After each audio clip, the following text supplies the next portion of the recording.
Assalamualaikum warahmatullahi wabarakatuh. Perkenalkan nama saya Narendra Arjuno dengan NIM 20201037031164 kelas jaringan komputer B.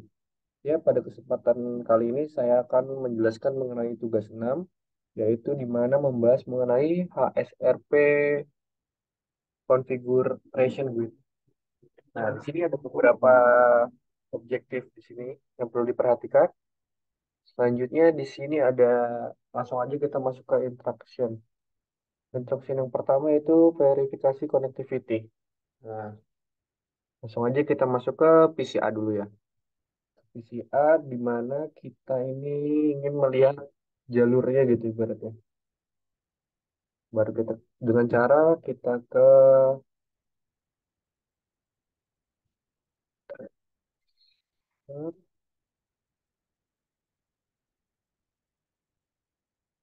209.165.200.226.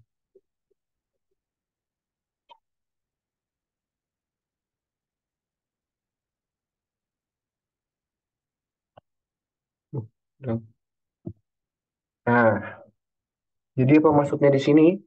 Jadi ini gunanya tracer ini adalah jalur yang dilalui PCA sampai ke web servernya ini. Nah, jadi di sini di mana dia melewati pertama-tama dia melewati jalur 192.168.1.1. Nah, di mana dia melewati R1, kemudian ke R2, selanjutnya dia ke internet atau inet, selanjutnya dia sampai ke web server. Jadi dia seperti ini alurnya jalannya ya. Nah, untuk PCB kita lihat dulu PCB. CMD sama kayak tadi, reset, baru masukin web servernya 209.165.200.226. Enter.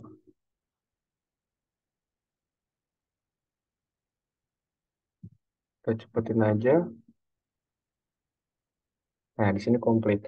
Nah, sedangkan PCB ini pada awalnya dia melewati R3, selanjutnya dia ke R2, internet, selanjutnya dia sampai ke web server akhirnya. Jadi dia seperti ini awalnya ya. Nah, sebelum lebih jauh, saya akan menjelaskan mengenai HSRP itu apa. HSRP adalah atau Host Standby Route Protocol merupakan sebuah protokol redundant yang berfungsi untuk menetapkan sebuah router akan secara otomatis mengambil alih traffic jika terjadi kegagalan sebuah router. Nah, jadi pengibaratannya seperti ini. Jika ada dua jalur nih, yang pertama ada jalur utama dan juga ada jalur yang kedua lah. Nah, di mana semisal jalur utamanya dia rusak, maka akan dialihkan ke jalur kedua, yaitu jalur standby-nya gitu. Kurang lebih seperti itu. Nah, lanjut. Semisal kita hapus nih ya, kabelnya yang ini nih. Salah dulu, salah. Kita hapus nih ya, kabel yang ini.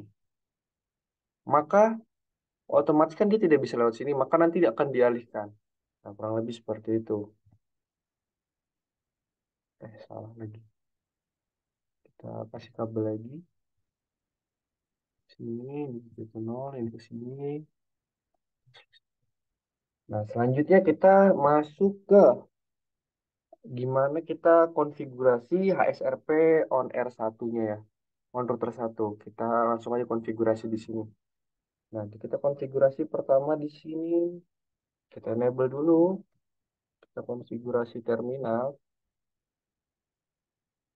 Nah, baru kita masuk ke interface 3 bit Ethernet 0/1 ya. 0/1. Sehabis itu kita masukin standby version kedua, version 2. Nah, selanjutnya kita masukin standby 1 IP 192.168.1. 1.254. Nah, ini IP apa sih? Nah, ini merupakan IP HSRP Virtual Gateway. Nah, baru habis itu kita masuk ke standby satu priority. Yaitu 150 kita masukin ya. Priority-nya yaitu 150 di sini. Kita enter. Baru kita standby satu preamp. Kita exit. Kita end. Sudah kita konfigurasi di router satu. Selanjutnya kita konfigurasi ke router 3. Nah, di mana di router 3 ini kita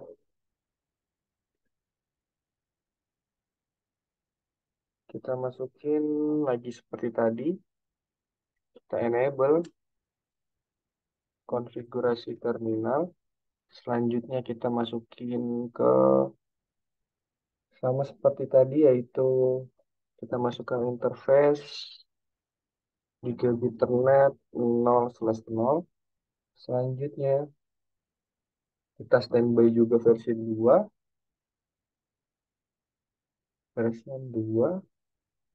Selanjutnya kita masukin standby satu, IP yang tadi 192.168.1.254. Nah, ini bukan virtual gateway-nya ya. Baru kita add.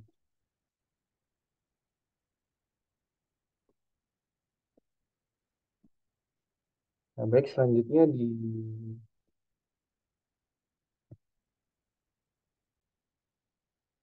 selanjutnya kita ke S1-nya. Nah, di S1-nya juga sama, kita memberikan default gateway yaitu 192.168.1.254. Nah, di S3-nya juga sama, kita juga memberikan default gateway yaitu 192.168.1.254 agar sama. Dan yang terakhir, jangan lupa untuk di PCA-nya ya. Di PCA kita juga memberikan default gateway seperti ini. Dan juga di PCB kita default gateway-nya kita di akhirannya kita ganti 254 yang awalnya yaitu satu. Nah, setelah sama seperti ini, maka akan berjalan dengan lancar. Kita cek result dulu. Nah, di cek result, di assessment itemnya semua sudah contohnya semua. Di PCA sudah kita memberi default gateway, PCB juga, dan di R1, R3, S1, S3 sudah diberi konfigurasi semua. Baik, sekian presentasi dari saya. Kurang lebihnya mohon maaf. Wassalamualaikum warahmatullahi wabarakatuh.